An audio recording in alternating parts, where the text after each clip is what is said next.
Satu bit.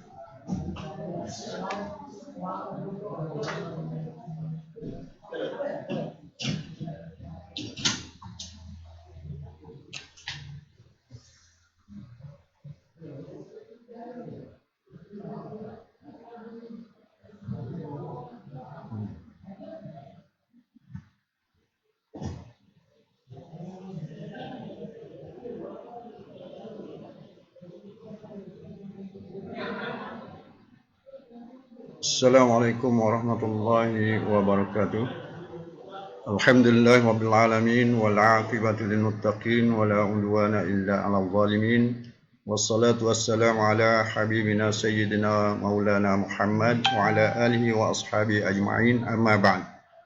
Alhamdulillah, marilah kita rakamkan rasa syukur kita kehadrat Allah Subhanahu wa taala kerana dengan limpah kurnia-Nya dapatlah kita pada pagi ini sama-sama bersiaran melalui online dalam program seminar ataupun pecutan akhir STAM 2020. Mudah-mudahan apa yang akan kita bincangkan pada pagi ini memberi manfaat kepada calon-calon STAM 2020 yang akan menghadapi peperiksaan pada 29 Mac ini. Jadi, para pelajar yang dikasihi sekalian, di antara topik yang akan kita bincangkan pada pagi ini ialah mengenai fake miras, fake faraid, kemudian kod mata pelajaran, kemudian bentuk-bentuk soalan, kemudian bentuk-bentuk jawapan, teknik menjawab, kesalahan-kesalahan yang sering dilakukan oleh calon. Kemudian kita pergi kepada sukatan pelajaran. Jadi sukatan pelajaran iaitu al-fiqh mengenai munakahat, iaitu at-talaq, ar-raj'ah, al-'iddah, ar-radha', al-jinayah, az-zina, qat'ut tariq, as-sariqah, haddus syarbi, kham, kemudian al-jihad, as-sayd, wad-dhaba'ih, al-udhiyah, al-uqdiyah, wasyahadat. Itu di antara sukatan fiqh untuk STAM 2020. Dan untuk miras apa nama ni, min awal kitab hatta al-mawdu' al-aul warrad. Jadi untuk sukatan miras kesemuanya, bermula daripada awal kitab sehinggalah tajuk ar-raddu. Baik, para pelajar yang dikasihi sekalian, kita pergi kepada contoh-contoh soalan objektif. Sebelum itu, sukalah bagi Ustaz memberi sedikit pengetahuan mengenai soalan objektif ini yang berikut. Tahun-tahun sebelumnya, fake apa nama ni, di segi objektifnya, bentuk soalannya pelbagai bentuk. Contohnya apa nama ni, isi tempat kosong, kemudian apa nama ni, tanda raih pangkah dan sebagainya. Tetapi bermula tahun 2020 ini, bentuk soalan apa nama ni, objektif fake, iaitu alif, ba, jim, dal sahaja. Jadi untuk soalan objektif, 25 soalan akan dikemukakan daripada fake. 25 soalan berkisar mengenai fake. Manakala 15 soalan lagi apa nama ni, berkisar mengenai miras ataupun faraid. Para pelajar sekalian, cuba kita tengok contoh. Di antara contoh soalan objektif. Bentuknya iaitu yang pertama, manil ladzi yaqa'u talaq mimman ya'ti. Itu contoh. Para pelajar yang dikasihi sekalian, untuk menjawab dalam soalan objektif ini, pelajar perlulah pertamanya meneliti ataupun memahami sebaik mungkin soalan yang dikemukakan. Calon atau para pelajar jangan tergopoh-gapoh dalam menjawab soalan-soalan. Perlu beri perhatian kepada maksud soalan dan baca satu persatu jawapan tersebut. Contoh, manil ladzi yaqa'u talaq mimman ya'ti. Siapakah yang berlaku talak daripada di bawah ini? Jadi para pelajar kena baca satu persatu. Yang pertama, alif as-sabiyu, ba al-mukrah, jim al-majnun, da as-sukran. Jadi para pelajar cuba gambarkan di manakah di dalam buku teks tersebut membincangkan tentang yaqa'u talaq.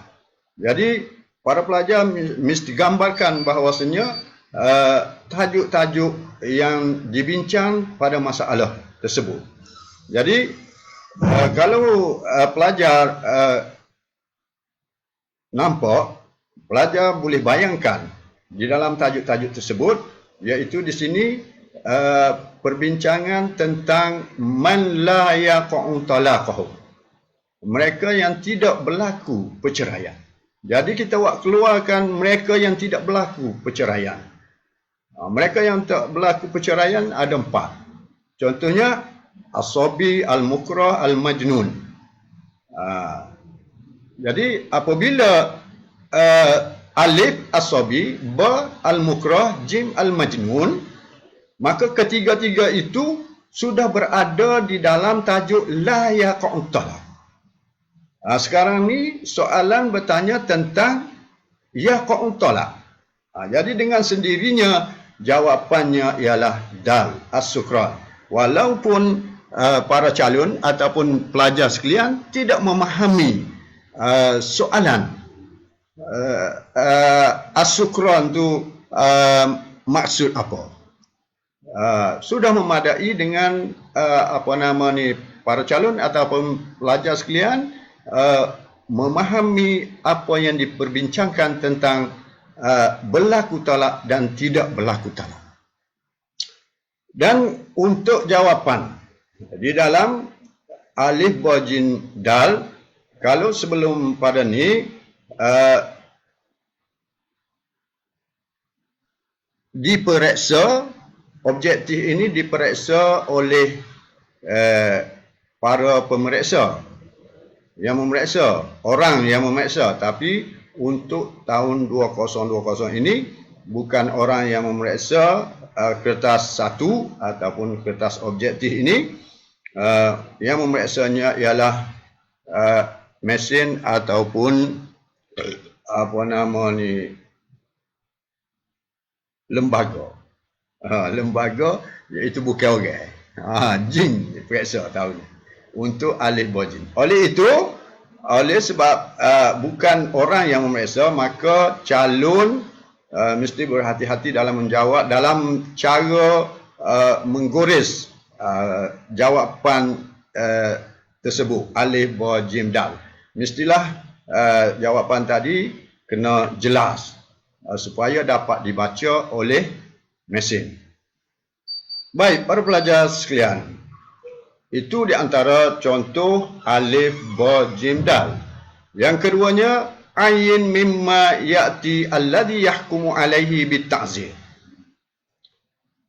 Tentukan mereka yang dihukum dengan ta'zir. Jadi para pelajar apabila mengetahui apakah seseorang itu dihukum dengan ta'zir, bukan dihukum dengan qisas, bukan dihukum dengan had, hudud. Jadi para pelajar baca satu persatu. Al-qatil sama ada al-qatil ini berada di bawah hukum hudud ataupun hukum ta'zir.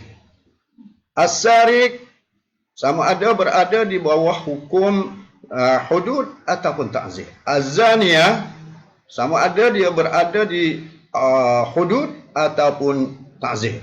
Al-mufakhidah berada di hukum as-sariku. Kita telah pelajari as-sariku iaitu mereka yang curi kena hudud.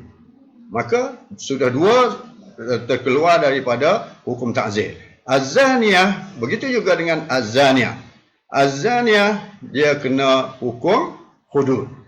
Maka ketiga-tiga tu hukum hudud, maka dengan sendirinya jawapan dianya ialah dal. Sebab soalan tidak buat semua jawapan yang betul. Betul ke semua ataupun salah ke semua. Mesti ada jawapannya. Jadi apabila kita tahu dah al-qatil tu hukumnya hudud, as-sariq hukumnya hudud, az-zaniyah pun hukum hudud. Jadi ketiga-tiga tu hukum hudud, maka secara automatik dal tu ialah hukum ta'zir.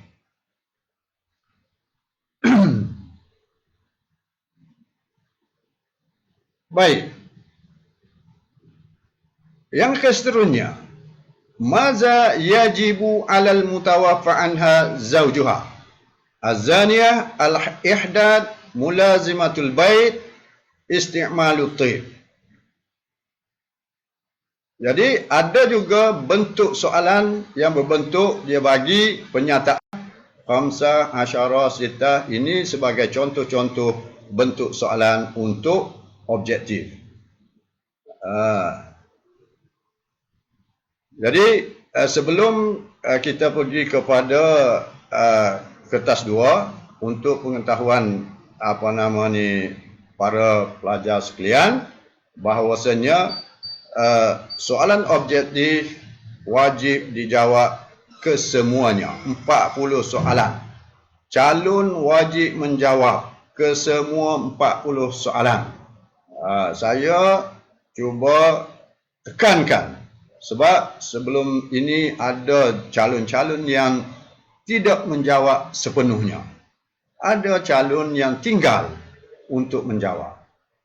Sayanglah. Jadi kalau kita jawab belum tentu lagi jawapan tadi betul ataupun salah, tapi ada jawapan. Apabila ada jawapan, kalau nasib kita jawapan itu betul, maka kita boleh markah.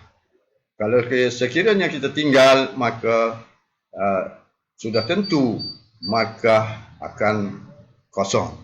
Jadi para pelajar mesti prihatin terhadap jawapan-jawapan.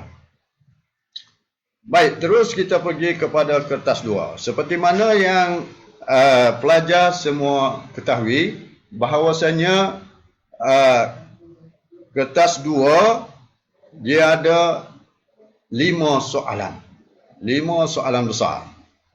As-soalul awal, as-soalul tsani, as-soalul tsalis, as-soalul rabi', as-soalul khamis. Jadi yang mana pada tahun ini calon stam 2020 wajib jawab ke semua ke-5 soalan yang dikemukakan. Jadi 5 soalan tu wajib dijawab ke semua, dan untuk tahun ini tidak diberi pilihan. Walaupun tahun-tahun sebelum ini ada pilihan, tetapi untuk tahun ini tidak diberi pilihan. Ke-5 soalan subjektif wajib dijawab. 3 soalan, as-soalul awal, as-soalus tsani, as-soalul tsalis daripada fiqh. Kemudian as-soalul rabi', as-soalul al-khamis daripada miras. Jadi yang mana calon ataupun para pelajar wajib menjawab kesemuanya. Baik, kita pergi kepada bentuk-bentuk soalan. Yang pertama, bentuk soalan yang dikemukakan kepada calon, dia ada 3 kategori. Yang pertamanya ialah berbentuk pengetahuan. Jadi, bentuk pengetahuan ini, penggubal menganggap bahawasanya soalan tersebut dianggarkan bahawasanya semua calon cemerlang, calon sederhana, calon lemah boleh menjawabnya. Yang keduanya, kefahaman. Kefahaman iaitu pengetahuan, bentuk kefahaman, kemudian bentuk analisis. Contohnya, contoh pengetahuan iaitu arif, kemudian ma. Contoh kefahamannya ialah contoh udhkur arba'atan, udhkur salasatan, udhkur isnain. Itu soalan yang berbentuk kefahaman. Bimadha, hati. Itu semua bentuk-bentuk soalan kefahaman. Seterusnya yang ketiga iaitu soalan yang berbentuk analisis. Bentuk analisis contohnya seperti sebagaimana soalan wadih ataupun bayin al-hukma ma'at ta'lim. Jadi wadih dan bayin dia berada di soalan analisis. Satu lagi, hullal mas'alah. Itu bentuk-bentuk soalan yang berbentuk analisis, yang mana bentuk analisis ini dia kena dua jawapan. Yang pertamanya fakta, yang keduanya huraian. Untuk memperolehi markah penuh. Baik, para pelajar yang dikasihi sekalian, seterusnya kita pergi kepada teknik menjawab. Lihat kata tugas item. Contoh, udhkur. Jadi udhkur ni, apabila soalan berbentuk udhkur, maka para pelajar hanya perlu sebutkan sahaja tanpa huraian. Contoh, udhkur syurutal arba'atan min syurutil jihad. Contoh, sebutkan 4 syarat jihad. Jadi para pelajar perlu jawab al-bali, al-akil, begitu saja. Sebutkan sahaja tanpa huraian. Kemudian, sekiranya soalan bayin dan wadih, maka para pelajar kena sebut dan terangkan ataupun sebut dan jelaskan. Contoh, bayin syurutal jihad. Arba'atan min bayin salasatan min syurutil jihad. Contoh, wadih salasatan min syurutil jihad. Maka para pelajar kena jawab fakta dan berserta dengan huraian. Contoh, al-aqil fala ala majnun. Itu huraian dia. Al-aqil fakta, 1 markah. Kemudian fala ala majnun, 1 markah. Itu huraian. Sekiranya soalan berbentuk bayin. Baik. Contoh soalan subjektif. Yang pertama, arif al-iddah istilahan. Kebiasaannya pada mula-mula dia keluar ta'rif. Contoh, arif al-iddah istilahan. Jadi untuk ta'rif dibekalkan atau diperuntukkan markahnya sebanyak 2 markah sahaja, tidak kurang dan tidak lebih. 2 markah untuk ta'rif. Dan untuk pengetahuan para calon ataupun pelajar sekalian, untuk takrif ini diperuntukkan 2 markah, maka perlu diingat para pelajar sekalian, untuk menjawab takrif mesti para pelajar jangan tinggal ayat yang awal. Contohnya, arif anda ismul limuddatin tatarabbasu fihal mar'atu lima'rifati bara'ati rahimiha. Jadi sekiranya calon tinggal ismul limuddah, maka calon tidak boleh markah. Walaupun di belakang dia tu betul. Untuk nak menentukan markah diperolehi ataupun tidak, kita nilai kepada awal.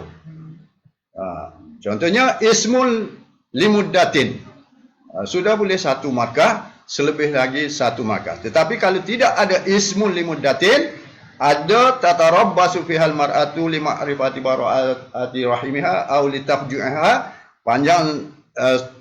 panjang pun dia tidak boleh markah. Sebab ismul limuddatin tadi dia tertinggal.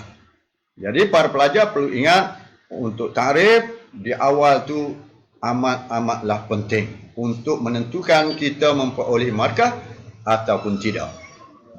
Dan sekiranya pelajar tidak hafal ataupun tidak ingat tentang takrif anda, pelajar boleh kemukakan fahaman di atas takrif tersebut.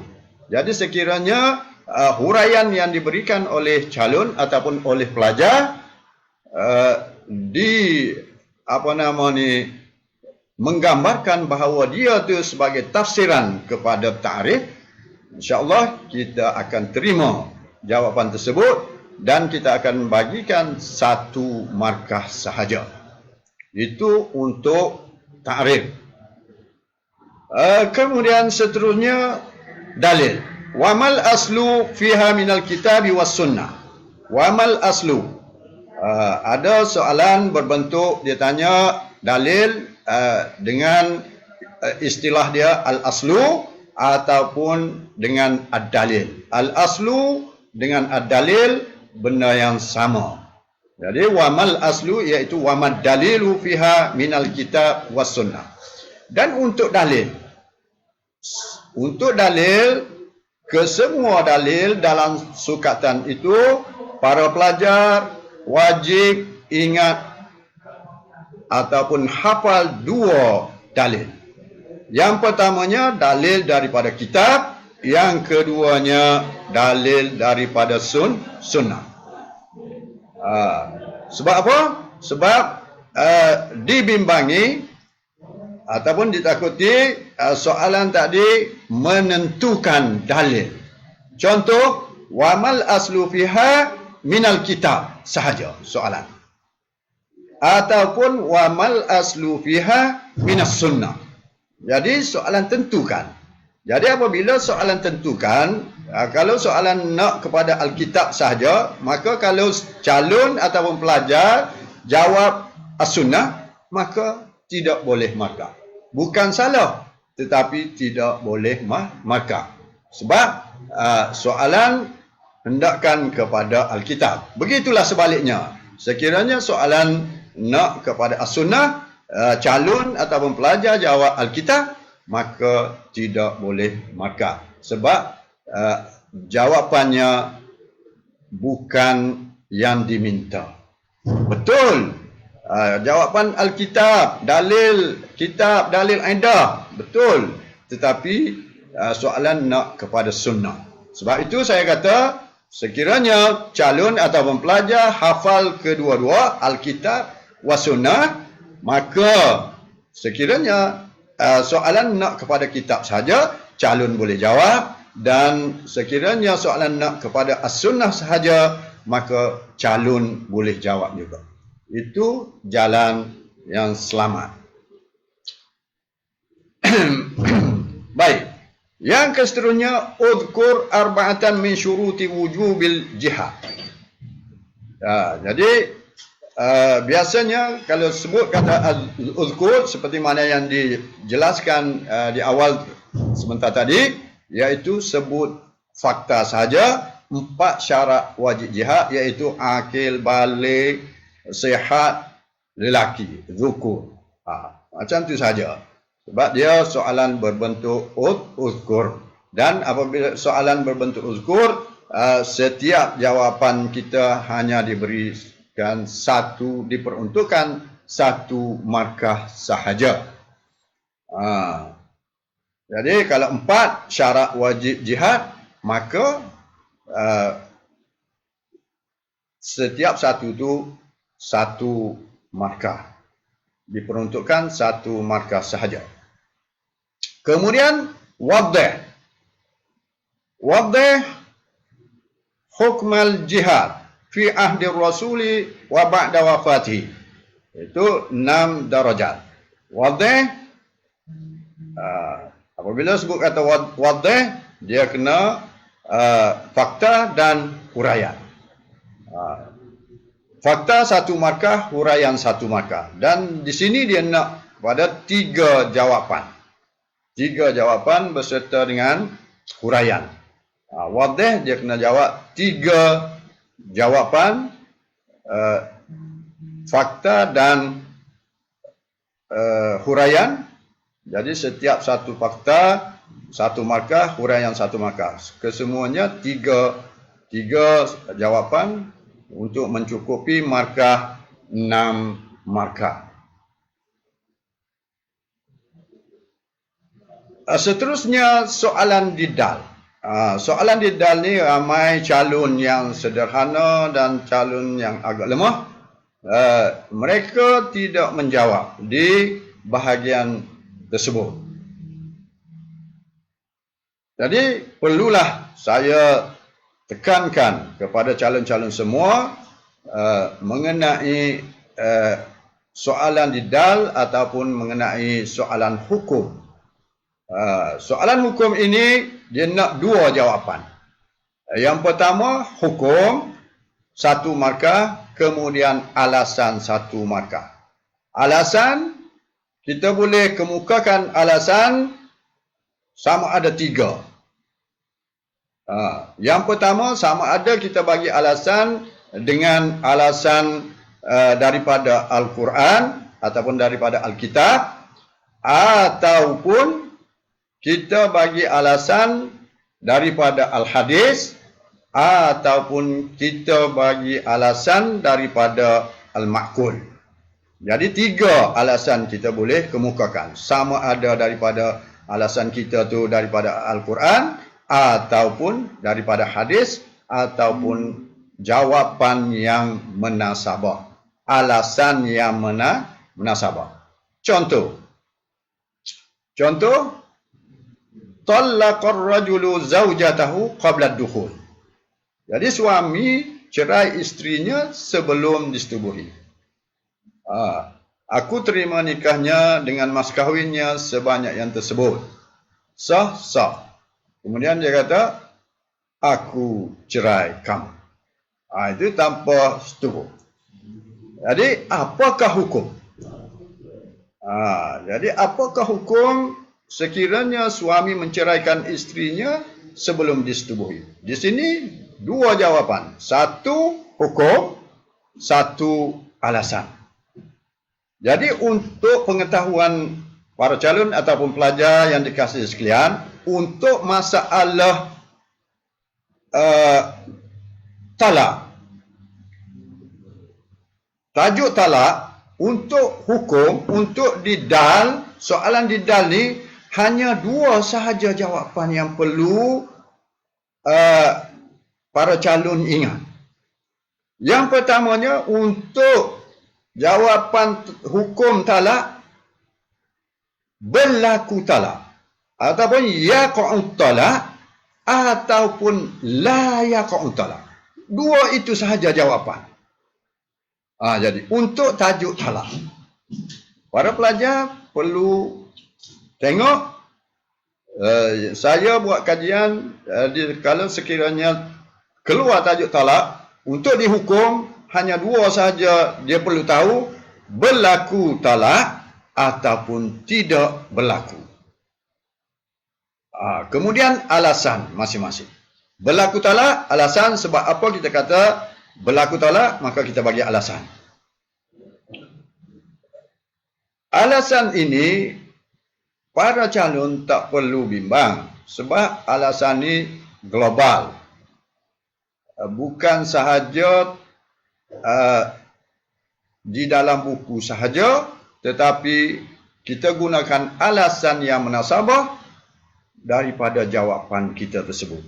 Wak marilah alasan, bagaimana alasan sekalipun kita tulis juga. Dan untuk tajuk ar-raj'ah, untuk tajuk raj'ah, jawapan yang diperlukan di soalan dal ataupun di soalan hukum ini iaitu ya tasihhur raj'ah ataupun la tasihhur raj'ah. Dua jawapan itu saja. Sah raj'ah ataupun tidak sah. Dan untuk peringatan calon sekalian, untuk jawapan di hukum kita nak satu sahaja hukum. Tidak boleh jawapan yang banyak. Tidak boleh jawapan yang melebihi daripada satu. Contoh la yaqa'u talaq. Kita jawab yaqa'u talaq, kemudian kita pun struk la yaqa'u talaq. Jadi dua jawapan di situ. Kita tidak bagi markah kepada calon yang menjawab di segi hukum. Pada hukum tu dua jawapan. Berlaku talak, tidak berlaku talak. Jadi tidak diberikan markah. Yang kita naknya satu saja, sama ada berlaku talak ataupun tidak berlaku. Tidak boleh gabungkan di antara berlaku dan tidak berlaku. Itu untuk hukum. Manakala untuk alasan para calon boleh jawab sebanyak mungkin. Contoh para pelajar jawab yaqa'u talaq, berlaku talak. Alasannya sebab kata-kata suami tersebut mencakupi syarat-syarat sahnya talak. Sekiranya para calon berasa was-was, betul ke alasan aku ni?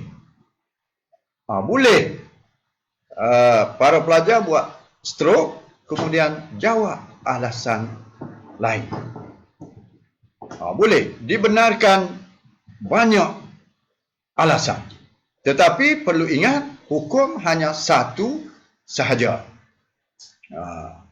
Dan untuk pengetahuan para calon sekalian, kita menilai di segi markah, iaitu apabila calon jawab betul di segi hukum, baru kita nilai di segi alasannya. Tetapi sekiranya calon jawab tidak betul pada hukum, salah pada hukum, maka kita tidak lihat kepada alasan, walaupun alasan itu betul. Yang pastinya para calon ataupun para pelajar yang dikasihi sekalian mesti yakin bahawasan jawapan di segi hukum kita itu adalah betul. Barulah dinilai alasan kita. Kalau sekiranya hukum kita salah, maka secara automatik alasan pun salah. Para pelajar yang dikasihi sekalian, jadi untuk markah di segi hukum ataupun soalan dal, di soalan dal hanya diperuntukkan 4 markah sahaja, iaitu soalan yang pertama 2 markah, soalan kedua 2 markah. Dan sekiranya dia bagi 3 soalan di di soalan dal ini hanya 4 juga. Kita jawab mana-mana 2 daripada 3 tu untuk memperolehi 4 markah. Itu di segi hukum.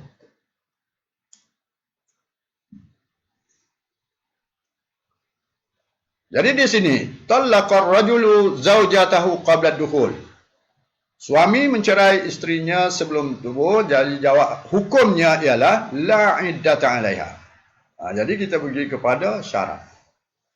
Jadi untuk nak bagi alasan, saya buat analisis, saya tengok kepada alasan 90% berada di syarat. Untuk alasan satu-satu permasalahan ataupun satu-satu tajuk itu, kalau di segi hukum, untuk kita buat alasan, kita perlu rujuk kepada syarat ataupun rukun di dalam tajuk diperbincangkan. Contoh, iddah. Jadi kita jawab la iddata 'alaiha. Di situ tidak berlaku iddah, tidak ada iddah. Wanita yang sebelum disetubuhi tidak ada iddah. Sebab syarat untuk ada iddah, kita faham, syarat untuk ada iddah mesti wajib selepas berlakunya persetubuhan suami isteri. Barulah ada iddah. Sekiranya dia berkahwin setahun tetapi belum melakukan persetubuhan, lalu dia cerai isteri dia, juga tidak ada iddah. Sebab apa? Sebab iddah wajib. Untuk nak ada iddahnya, salah satunya syaratnya ialah mesti disetubuhi dahulu, barulah ada iddah. Jadi kita rujuk kepada syarat ataupun kepada rukun sesuatu tajuk itu untuk dijadikan alasan. Para pelajar yang dikasihi sekalian, mata pelajaran ataupun fiqh ini tidak perlu hafal pun untuk memperolehi darajat mumtaz.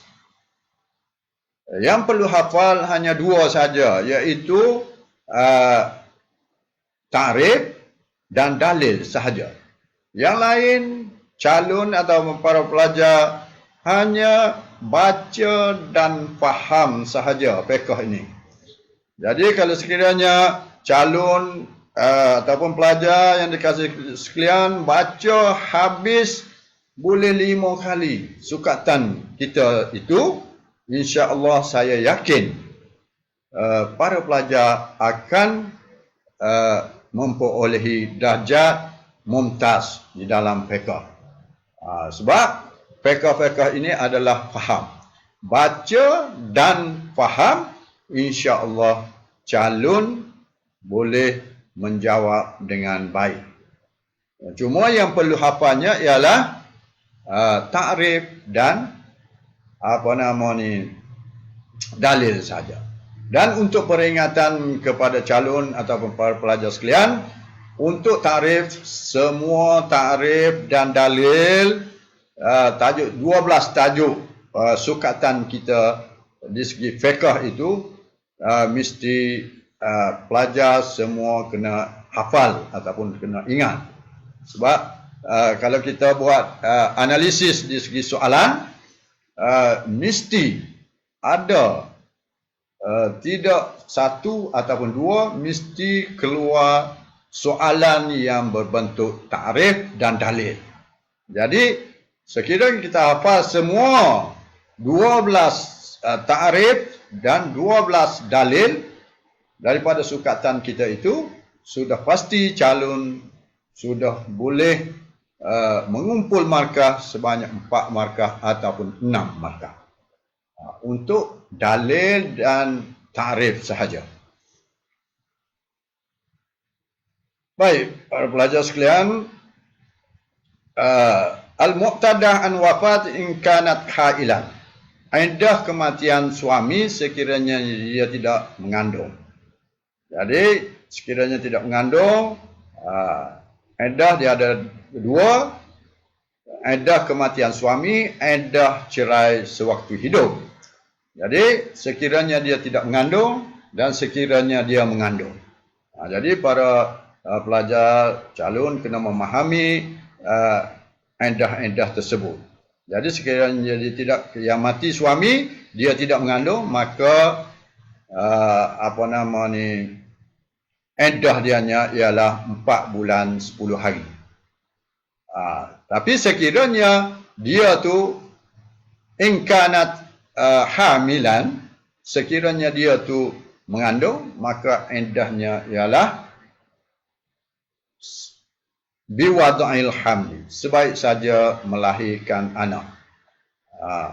Ini iddah dia kalau tidak mengandung 4 bulan 10 hari, berdalilkan kepada ayat Al-Quran, walladzina yutawaffawna minkum. Baik, contoh lagi. Ma hukmul jihad fi ahdi Rasul ba'dal hijrah wa mad dalilu ala masyru'iyati minal kitab. Ini contoh ni dalil dia nak kepada kitab. Jadi kita kena mari kitab. Maknanya hukum jihad 1 markah, dalil daripada kitab 2 markah, 3 markah. Uzkur salasatan min syuruti wujubil jihad. 3 syarat. Para pelajar yang dikasihi sekalian, sekiranya soalan keluar daripada syarat, syarat merupakan soalan ataupun markah percuma. Cuba calon atau para pelajar teliti. Sekiranya soalan syarat keluar. Contoh di sini, uzkur salasatan min syuruti wujubil jihad. Mari ataupun sebutkan 3 syarat wajib jihad. Syarat ni ada sama sahaja. Benda sama sahaja syarat. Balik, akil, lelaki, sihat. Jadi benda yang tidak perlu dihafal untuk syarat. Sebab tu saya kata, kalau keluar saja syarat, maka kita memperolehi markah secara percuma. Sebab dia tak perlu kita hafal pun. Dan syaratnya benda yang sama saja. Mari syarat mana pun, akil, balik, huriyah. Baik. Hati isnain mata yahkumus sabi bil Islam. Mari dua sebab untuk menghukumkan kanak-kanak dengan Islam. Baik, setiap 1 fakta 2 markah. Di situ 4 markah. Ma hukmul asril kufar minal majani wal abid arif al-udhiyah. Jadi soalan, kadang-kadang soalan dia 2 tajuk dijadikan 1 untuk soalan 1 besar, soalan besar, dia campur daripada tajuk sama ada tajuk talak campur dengan rajak ataupun sebagainya. Jadi ada soalan yang berbentuk campur ataupun yang berbentuk 1 tajuk sahaja. Baik. Arif udhiyah syar'an 2 markah. Ta'rif. 2 markah untuk ta'rif. Untuk bayin, tengok soalan jidal, iaitu soalan hukum. Iaitu pertama, soalan berbentuk khurujul mar'ah ilal jihad. Jadi keluar wanita kepada jihad. Lalu untuk nak jawab hukum ini, kita rujuk kepada syarat. Apabila kita hafal dah syarat jihad ada 7, jadi kita hafal dah, jadi kita tengok, combinekan dengan soalan. Jadi keluar wanita kepada jihad. Jadi syarat wajib jihad syarat wajib jihad ada 7. Jadi di antaranya syarat dianya lelaki. Jadi soalan wak keluar khurujul mar'ah ila jihad. Wanita keluar pada jihad. Jadi untuk soalan jihad 2 sahaja perlu jawab, sama ada yajibul jihad, la yajibul jihad. Untuk soalan jihad 2 sahaja jawapannya, dia nak sama ada yajibul jihad ataupun la yajibul jihad. Kemudian alasan masing-masing. Jadi apabila soalan keluar berbentuk sedemikian, maka kita rujuk kepada syarat. Dan alasan kita pun kita rujuk kepada syarat. Khurujul mar'ati ila jihad la yajib. Sebab apa?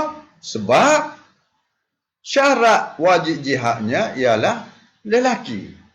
Ad-dukur. Jadi tak wajiblah. Apabila yang wajib hanya lelaki, maka wanita ke, asabi ke, semua tu tidak wajib. Sebab tidak ada di dalam syarat wajib jihad. Itu alasan hukum dan alasan yang diberi. Kita berpandukan kepada syarat. Jadi soalan di DAL ni kebanyakannya 90% dikatakan soalan itu diambil dari syarat-syarat sesuatu tajuk. Aslama rajulun fi daril harbi qabla al-asir. Memeluk Islam seorang lelaki di medan perang sebelum ditawan. Jadi lelaki kafir memeluk Islam di medan peperangan sebelum ditawan. Macam mana? Jadi sebelum ditawan tu perang, dia nampak nak kalah ataupun dia mari hidayah di waktu di dalam peperangan tu, lalu dia pun mengucap asyhadu an la ilaha illallah wa asyhadu anna muhammadar rasulullah. Jadi dia memeluk Islam ketika tu sebelum ditawan. Jadi apakah kelebihan ataupun keistimewaan Islam ke atas dia? Jadi setelah tu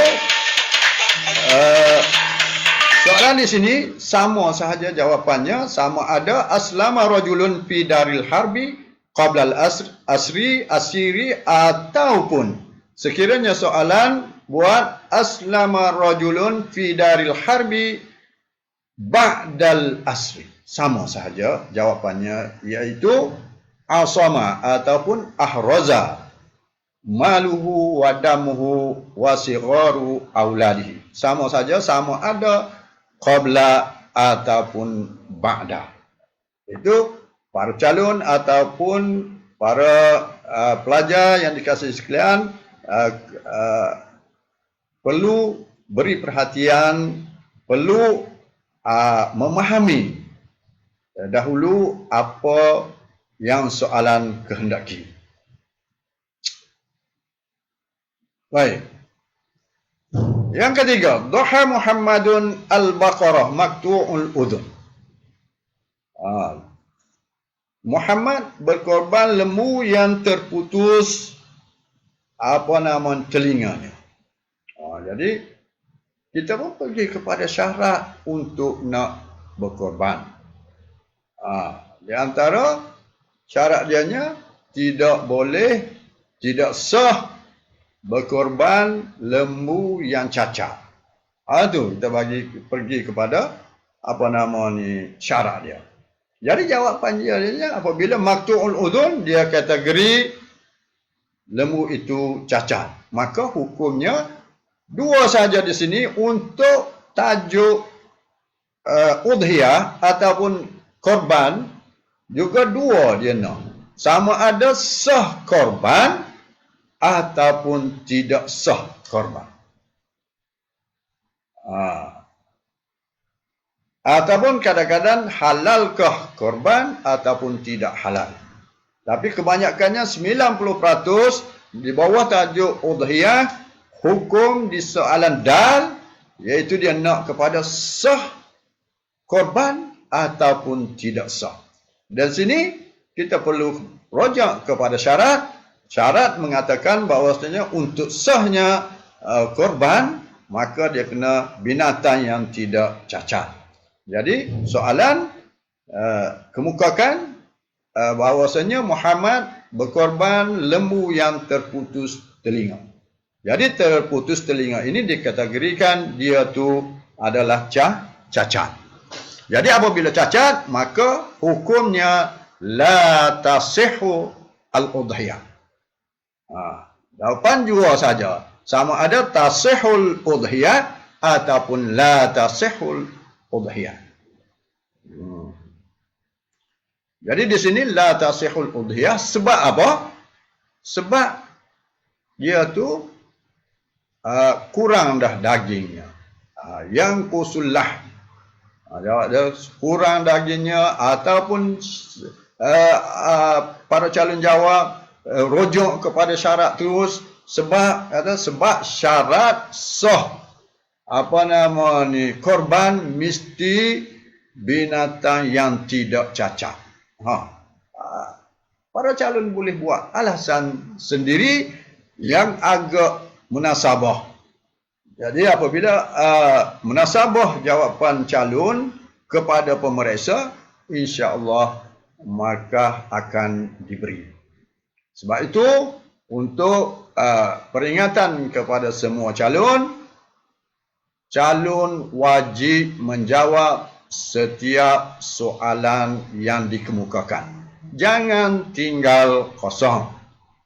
Sebab soalan jawapan ada kepada calon. Masalah betul ataupun tidak betul itu bukan tugas calon ataupun bukan tugas para pelajar sekalian. Para pelajar sekalian tugasnya ialah menjawab setiap soalan yang dikemukakan dan hanya pemeriksa sahaja yang menentukan markah. Bukan calon atau pelajar yang menentukan markah. Pelajar tugasnya ialah jawab soalan yang dikemukakan dan kemudian serahkan kepada para pemeriksa yang menentukan markah. Calon tidak boleh menentukan markah. Kalau sekiranya jawab ini boleh markah, tak jawab ini tidak boleh markah. Tugas calonnya ialah menjawab setiap soalan yang dikemukakan. Baik. Para pelajar yang dikasihi sekalian, itu serba sedikit mengenai soalan fiqh. 3 soalan, as-soalul awal, as-soalul tsani, as-soalul tsalis. Soalan tadi dikemukakan melalui fiqh. Jadi fiqh muqarrar kita ataupun sukatan kitanya sebanyak 12 tajuk. 12 tajuk semuanya, yang mana 12 tajuk tadi alhamdulillah saya yakin bahawa semua calon sudah khatam dan sudah habis sukatannya dan beberapa kali mengulang di atas tajuk-tajuk tersebut. Baik. Para pelajar ataupun para calon yang dikasihi sekalian, yang seterusnya as-soalul rabi'. Jadi as-soalul rabi' iaitu masalah fiqh ataupun masalah faraid ataupun miras. Jadi untuk soalan miras dia ada 2 soalan besar, iaitu as-soalul rabi' dan as-soalul khamis, yang mana calon wajib jawab ke semua soalan, sama ada di fiqh ataupun di miras. Untuk pengetahuan calon, miras tajuk miras, saya rasa untuk miras ni tidak banyak mukarrar dia. Dan tidak banyak seperti mana sukatan dari fiqh. Dan untuk miras hanya beberapa tajuk sahaja yang perlu para calon hafal, dan yang lain difahami seperti mana memahami pada masalah fiqh. Baik, untuk masalah miras, calon wajib jawab ke semua soalan seperti mana fiqh. Dan keduanya, untuk bahagian miras ini, calon dibolehkan menjawab dengan angka nombor dalam bahasa Melayu. Jadi contoh, sebentar lagi kita akan kemukakan contoh. Dan untuk miras, perlu diingat, calon boleh menjawab dengan angka nombor dalam bahasa Melayu, iaitu 1, 2 tu kod bahasa Melayu. Tak perlu mengikut bahasa Arab. Untuk nombor sahaja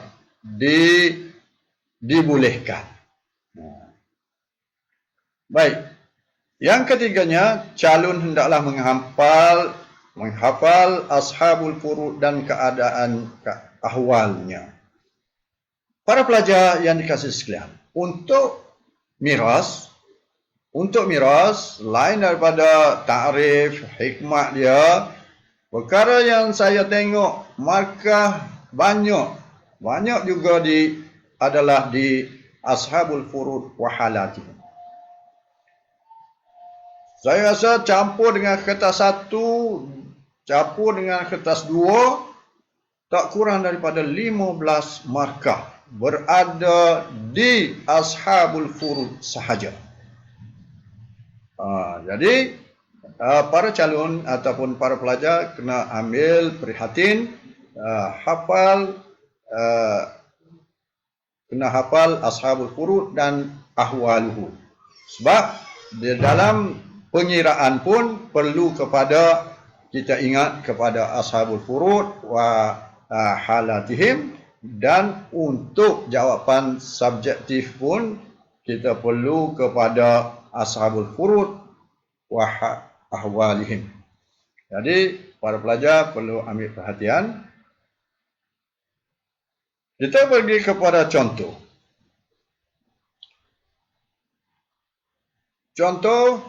Selain daripada ta'rif, soalan berbentuk hati salasah al-huquq al-muta'alliqah bit-tarikah. Jadi, sekiranya dia tidak tentukan, soalan tidak berbentuk tentu. Tentu macam mana? Bit-tartib. Jadi, para calon ataupun para pelajar sekalian boleh jawab tidak semestinya secara turutan. Cuma nasihat sayanya, para pelajar hafal mengikut turutan. Sebab di dalam objektif, kadang-kadang dia tanya mengikut tertib. Jawapannya mengikut tertib. Jadi kalau sekiranya para pelajar hafal mengikut tertib, maka mudahlah untuk menjawab di kertas 1 dan juga kertas 2. Tetapi untuk kertas 2 tidak ada masalah. Para pelajar tak perlu pun jawapan dengan tertib sekiranya soalan itu berbentuk umum. Seperti soalan berikut, hati salasatan huquq al-muta'alliqah bit-tarikah. Calon boleh jawab walaupun tidak mengikut susunan dia. Jadi kalau calon jawab qada'ud duyun dulu pun boleh, takfinul mayyit pun boleh. Tetapi untuk tidak mengelirukan para calon perlu hafal mengikut turutan, takut terbawa-bawa kepada jawapan di objektif nanti. Baik. Yang keduanya, udkur arba'atan min mawani' al-isi. Biasa saja udkur seperti mana yang dijelaskan di fiqh, samalah kaedah soalan ataupun tiada jawapan soalan yang berbentuk udhkur hati. Jim, man yastahiqu thuluth. Ni. Saya kata perlu prihatin kepada ashabul furud wa halatihim. Jadi banyak yang keluar di sini man yastahiqu thuluth, banyakkan 6 markah. Nah, 6 markah berada di sini saja. Siapakah yang berhak menerima 1/2? Siapakah yang berhak menerima 1/4? 1/2, 1/6, 1/8. Kebiasaannya soalan di situ 6 markah. 6 markah dah untuk satu soalan. Jadi sekiranya kita ingat ahwaluhu, ashabul furud wa ahwaluhu, kita boleh markah yang banyak di situ. Baik. Untuk ashabul furu' wa halatihim, contohnya man yastahiqu thuluth tadi. Jadi sekiranya calon jawab fardu saja, maka markah di fardu saja. Contoh man yastahiqu thuluth al-um. Calon jawab al-um sahaja, maka boleh 1 markah. Dia panggil tanpa huraian. Jadi untuk miras ni dia kena, kalau dia tanya mustahiqul li thuluth atau mustahiqu ar-rubu' al-thumun, dia kena ada huraian, baru boleh jawab markah penuh. Jadi kena ada al-um inda adamil walad. Al-um 1 markah, inda adamil walad 1 markah. Jadi untuk pengetahuan para pelajar dan para calon, kena hafal setakat tu. Maknanya al-um inda adamil walad ataupun al-um inda al-walad. Tu baru boleh markah penuh.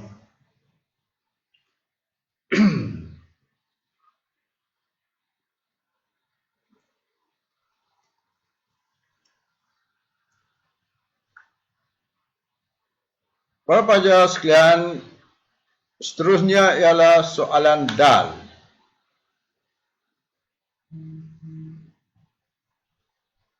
Soalan dal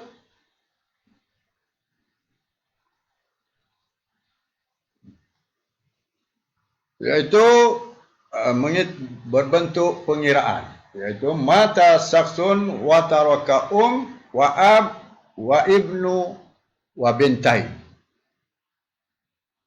Itu permasalahan.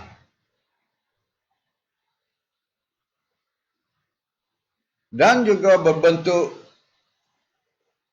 ada juga yang soalan berbentuk sedemikian, iaitu dia bagi gambar raja. Kemudian contoh seterusnya ialah mata yastahiqu zawj ar-rubu'. Ini juga perlu kepada ashabul furud wa halatihim. Jadi untuk menentukan bilakah berhak suami boleh 1/4. Jadi suami berhak boleh 1/4 bilakah? Jadi az-zawju ar-rubu' inda al-walad. Berada di ashabul furud wa halatihim juga. Kemudian udhkur sittah minal warithina minad dhukur. Dan ini 6 markah percuma.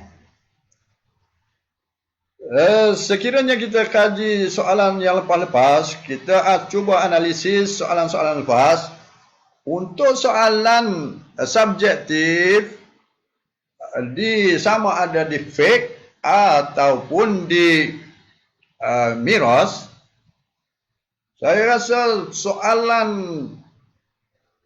percuma, markah percuma tak kurang daripada 12 markah.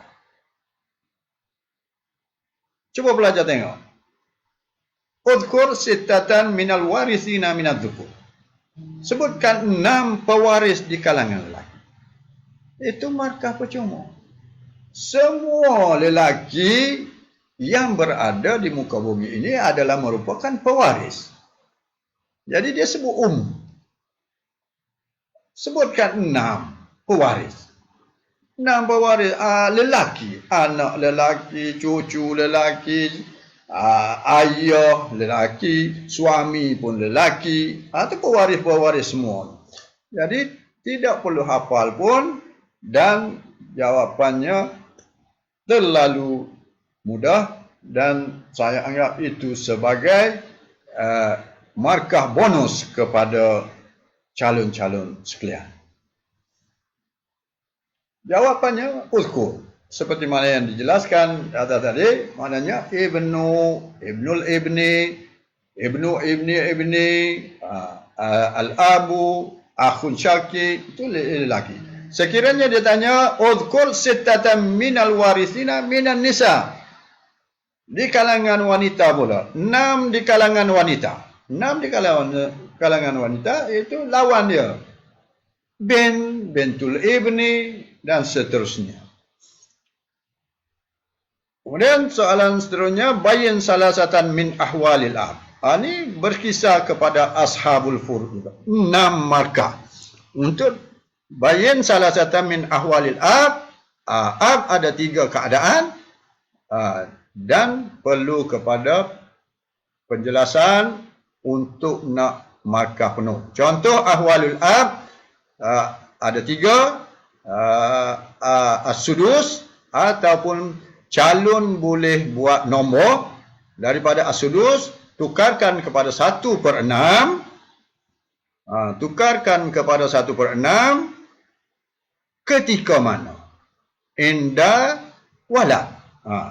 1/6 sama ada calon tulis Arab as-sudus ataupun calon tulis 1/6 dengan nombor Melayu 1/6, 1 markah, indal walad 1 markah. Kemudian as-sudus ma'a as-sudus wal asabah ma'al binti. Al-sudus wal asabah ataupun 1/6 bersama asabah, 1 markah. Kemudian indal binti 1 markah.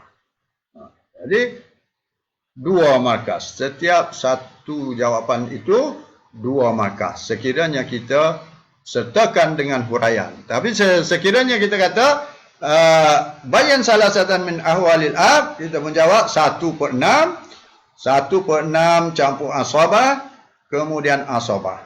Kita boleh markah 3 sahaja. Tanpa huraian juga boleh markah, tapi daripada markah 2 setiap fakta jadi 1 sebab kita tidak ada huraian. Jadi kalau kita huraian, maka kita boleh markah penuh. Baik. Jadi kita pergi kepada soalan dal. Jadi jawapan yang soalan tadi maknanya yastahiqu zawj ar-rubu' ma'al walad aw waladul walad al-warisuna min adz-dzukur ibnul ibni al-jad ab az-zawj akhu syakik awalul ab tadi as-sudus ma'al walad as-sudus wa asabah ma'al bin.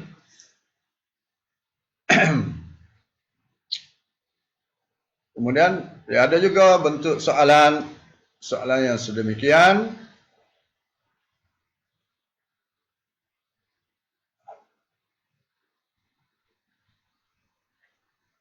Maaf tak keluar. Min soal jawapan ila soal 30 yuwajih ila syakli. Tak keluar. Sorry.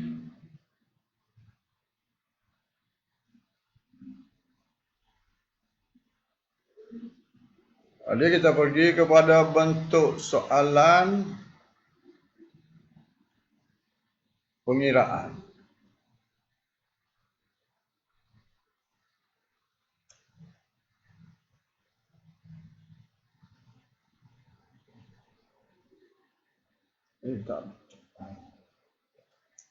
Jadi untuk jawapan dal soalan berbentuk pengiraan,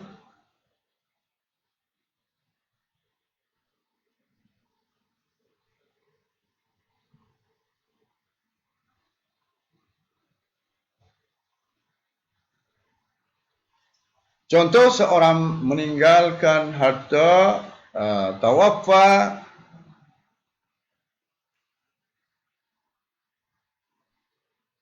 an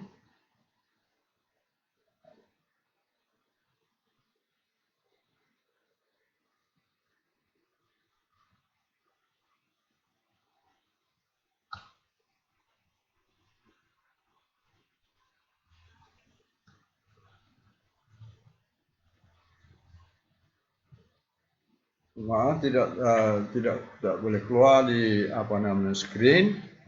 Kita tengok soalan contoh di segi pengiraan. Seseorang mati tinggalkan ayah, ibu, anak lelaki, kemudian anak perempuan. Jadi untuk makluman kepada para pelajar sekalian, bahawasanya untuk jawapan di soalan dal iaitu pengiraan, pelajar boleh buat petak, sama ada pelajar nak buat petak ataupun pelajar tidak mahu buat petak tapi buat garis biasa. Tetapi para pelajar ataupun calon kena pastikan bahawa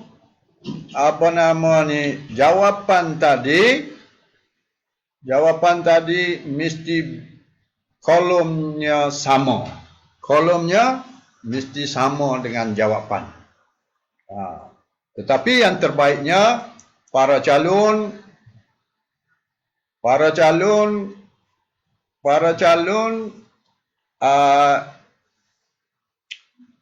buat peta. Itu yang terbaik untuk nak nampak kepada pemeriksa dengan secara jelas. Dan di sini juga dibenarkan para calon jawab dengan huruf Melayu. Maknanya 1/6, 1/4, 1/8. Jadi di sini juga ramai calon yang menjawab tidak sempurna ataupun tidak menjawab langsung. Langsung tidak menjawab pada bahagian dal. Jadi untuk pengetahuan para calon sekalian, soalan di dal iaitu bentuk pengiraan, markahnya ialah 4 markah sahaja. 4 markah tadi, dia bagi markah setiap jawapan yang betul di dalam kolom itu 1 markah. Jadi pemeriksa akan cari yang mana betul sahaja sebanyak 4 jawapan yang betul. Untuk peringatan kepada calon-calon yang kurang, yang agak lemah sedikit di segi pengiraan ini, jadi di dalam petak-petak tersebut, contohnya al-ab, boleh berapa? Boleh 1/6. Jadi orang kata, kalau Kelantan kata nak tembok. Jadi para pelajar perlu tahu sahaja bahawasanya fardu ini ada 6. 1/2, 1/4, 1/3, 1/6, 2/3, 1/3. Itu sahaja yang boleh dibubuh dalam kolom pewaris tadi. Sama ada al-ab, sama ada calon nak bubuh 1/6, 1/3, 1/2, 1/4. Boleh bubuh, tidak menjadi masalah. Kenapa kau tinggal kosong? Manalah tahu sekiranya calon tu bubuh di kolom ab tadi 1/6 berbetulan dengan betul. Jadi boleh markah. Jadi calon boleh bubuh ke semua kolom-kolom itu. Cuma cara nak bubuhnya mesti yang 6 sahaja. Fardu tadi. Sama ada 1/2, 1/4, 1/6, 1/8, 2/3, 1/3. Situ. Dan seterusnya, calon juga perlu tahu bahawasanya setelah kita bubuh fardu, ayah boleh 1/6, ibu boleh 1/6, anak lelaki asabah, anak perempuan asabah. Jadi 6/6, maknanya pembawa dia 6/6, maka benda yang sama, maka dia kena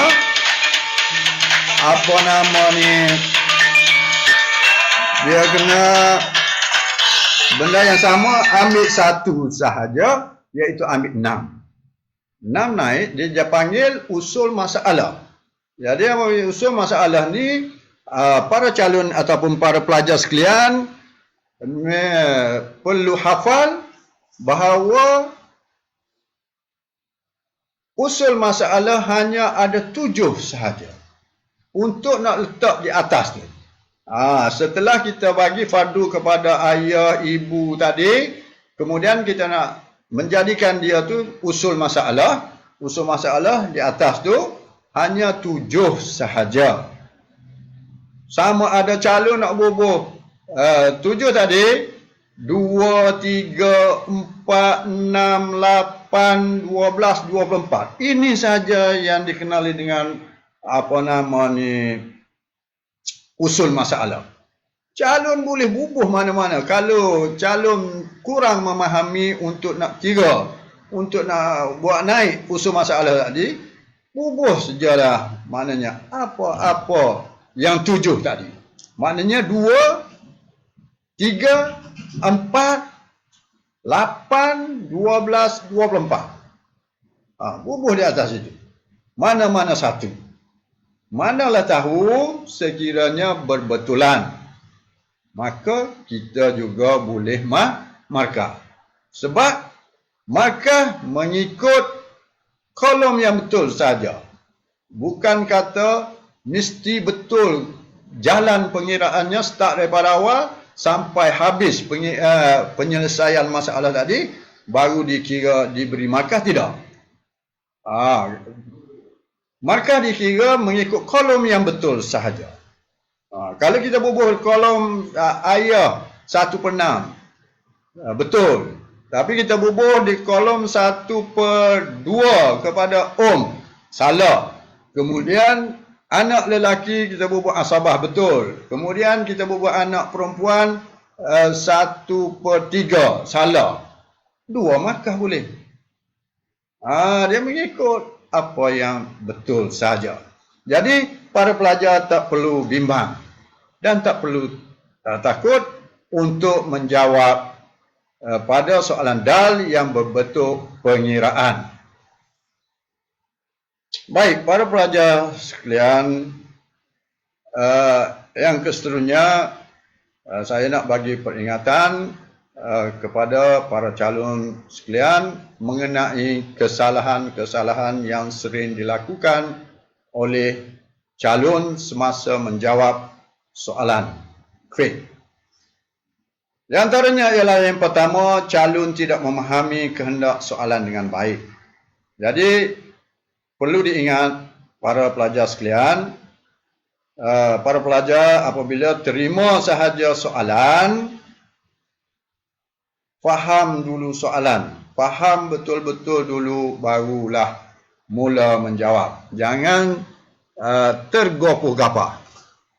Jangan tergopoh-gapah untuk menjawab setiap soalan.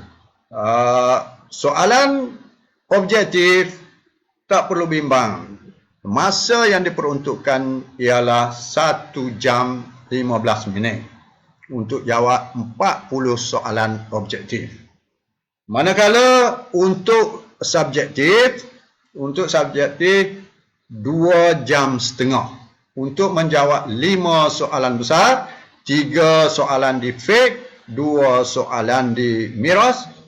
Masa diperuntukkan ialah 2 jam setengah. Jadi saya agak dengan 2 jam setengah itu calon boleh lebih maknanya berhati-hati dalam untuk memahami setiap soalan-soalan yang dikemukakan. Baik, yang keduanya calon tidak teliti terhadap soalan. Tidak teliti seperti mana tadilah, memahami, tidak teliti, tergopoh-gapoh dalam membaca soalan dan dalam menjawab setiap soalan. Yang ketiganya ialah calon keliru dengan jawapan. Jadi calon terkeliru dengan jawapan. Pastikan baca beberapa kali untuk menghilangkan kekeliruan tersebut. Yang keempat, tidak mengingati fakta yang baik. Ini disebabkan malam tu baru hafal ataupun terlalu banyak. Kita hafal dengan kadar yang segera, maka dia akan jadi ingat tak ingat fakta tersebut. Kemudian kita meletakkan jawapan di tempat yang salah. Seperti mana tadilah, maknanya dia tanya, dia suruh datangkan dalil daripada kitab ataupun dalil daripada sunnah, tapi kita beri jawapan yang lain selain daripada yang diminta oleh soalan. Kemudian terlalu yakin dengan jawapan. Maknanya tengok soalan tu tanpa memerhati ataupun tanpa membaca dengan teliti soalan tu, yakin dah inilah jawapan dia. Jadi perlu kepada penelitian. Setelah habis jawab, cek balik. Cek, kalau ada masa, cek beberapa kali jawapan kita. Jangan tergopoh-gapoh dan macam boleh jangan ingat nak keluar. Calon perlu cek jawapan yang telah dijawab beberapa kali untuk nak meyakinkan jawapan kita itu sudah confirm, sudah sempurna dan semua soalan telah kita jawab. Kadang-kadang di objektif ramai calon yang tinggal. Bukan dia tidak mahu menjawab, tapi dia tinggal dulu seketika untuk jawab yang lain, kemudian dia nak cek balik pada asalnya, tapi dia teringat disebabkan tengok kawan-kawan yang sudah keluar dan dia pun jadi tak ingat nak jawab balik, nak keluar sama dengan kawan-kawan yang keluar. Jadi nasihat sayanya ialah calon keluar sehingga habis masa ataupun sehingga ketua pengawas memberi arahan supaya keluar. Itu yang terbaiknya. Baik, yang seterusnya, di antara kesalahan menulis dengan tulisan yang salah. Ini terlalu ramai calon yang menulis dengan tulisan yang salah. Contoh, tahafal ta'rif. Hallu aqdin nikahi bilafzit talaq. Contoh, dia tulisnya daripada hallu, dia tulis ha. Dia jadi hal. Hallu dia tukarkan kepada ha. Ha tidak pedas. Kita nak ha, tapi dia tulis ha. Ini kesalahan. Kesalahan ini tidak boleh dimaafkan. Maka kesianlah kepada calon. Dia tu hafal dan dia tu ingat takrif tersebut, tetapi tulisannya tidak sama dengan tulisan yang dikehendaki ataupun tidak sama dengan tulisan yang berada di dalam buku. Maka dia dianggap salah. Halu akdi nikah daripada ain qaf dal dia tukar kepada ain kaf. Qaf tu dia tukar kepada kaf. Juga dia tu salah dalam penulisan. An-nikah daripada ha dia tukar kepada ha. Ini kesalahan dianggap kesalahan besar yang mana kesalahan tersebut tidak boleh dimaafkan. Jadi nasihat ustaz kepada calon, kepada pelajar sekalian, setelah hafal, kemudian calon atau para pelajar cuba tulis semula apa yang dihafal dan tengok betul atau tidak apa yang kita tulis dengan di dalam buku teks. Seterusnya, tidak menjaga masa yang diberikan. Terlalu banyak habis masa kepada benda-benda yang tidak sepatutnya.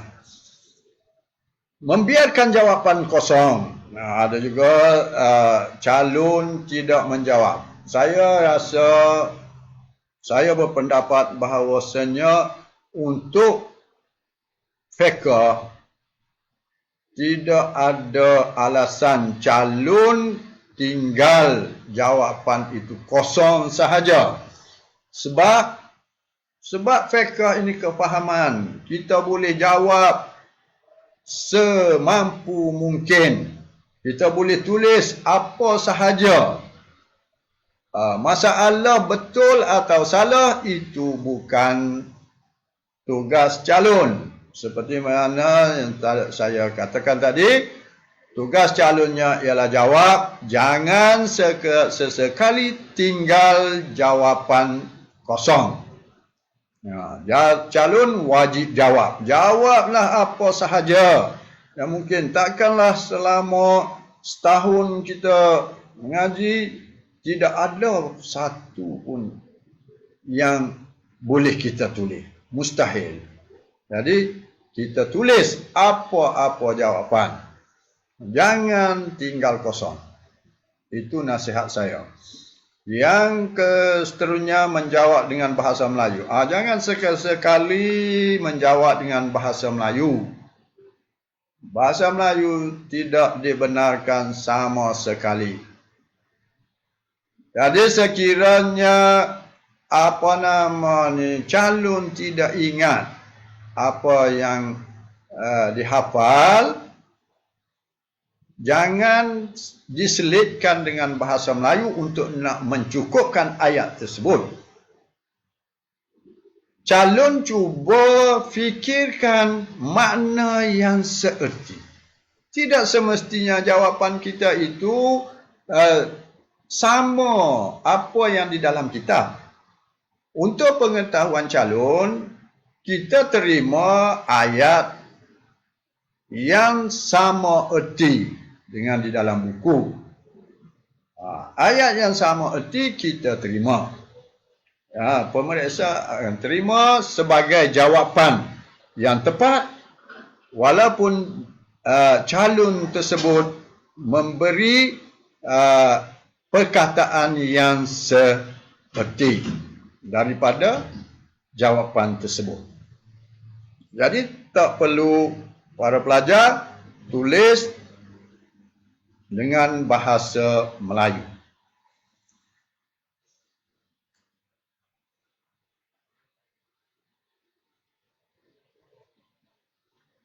Baik, para pelajar sekalian, mengikut analisis tahunan fiqh kertas 2, cuba para pelajar tengok. Yang pertama, talak. Talak ni direct keluar. 2014, 2015, 2016, 2017, 2018, 2019. Maknanya tajuk talak ini direct keluar. Kemudian tajuk Ar-Raja'ah. Ar-Raja'ah 2013, kemudian henti 2014, 2015 keluar, 2016 keluar, 2017 keluar, 2018 keluar, 2019 rehat, kemudian 2020 ada pertanyaan. Jadi Untuk tajuk ketiga iaitu tajuk Iddah. Tajuk Iddah 2013, 2014, 2015. Kemudian dia break sekejap 2016, 2017, 2018. Kemudian dia keluar balik 2019. Ar-Radha sukatan baru. Jadi belum ada soalan. Sebab dia sukatan baru tahun 2020 diperkenalkan tajuk Ar-Radha. Kemudian 5 Hadduz Zina. Hadduz Zina 2013, 2017 tak keluar 2018, 2019 dan seterusnya.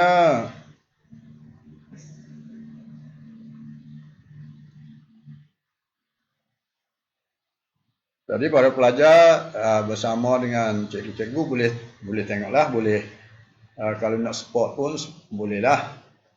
Jadi untuk pengetahuan para calon ataupun para pelajar, untuk pengetahuan ini merupakan kajian saya bahawasanya tajuk At-Talaq, Raja', Iddah, Radha, dia akan keluar satu soalan.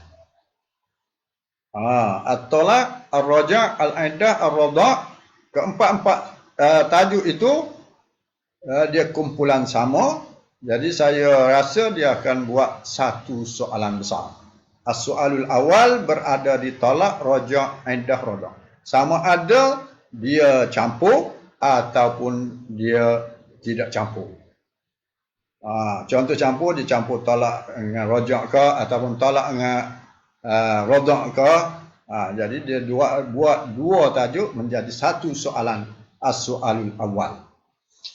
Kemudian kategori kedua, kategori jenayah, hadduz zina, hadduz syaribil muskir, hadduz sariqah, qata'ut tariq.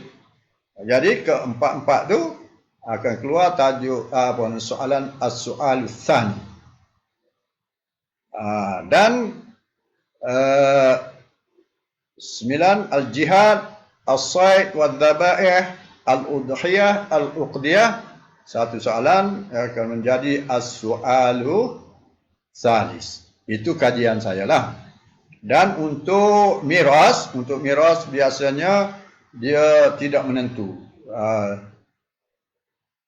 Soalannya tidak menentu dan tidak boleh buat analisis sebab dia boleh dikatakan setiap tahun keluar merangkumi kesemuanya.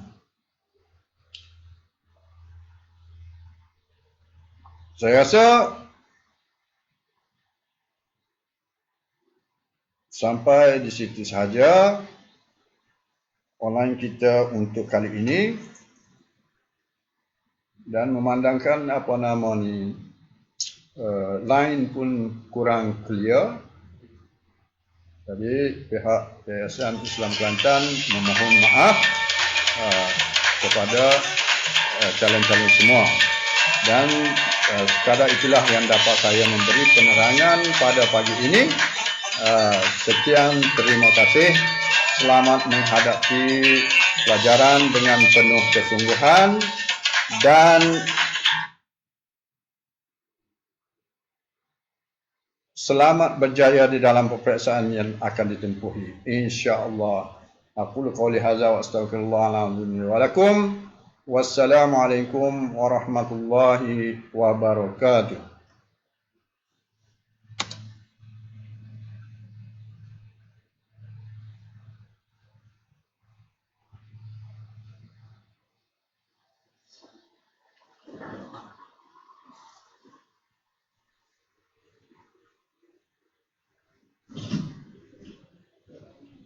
Nah, mana? Ya.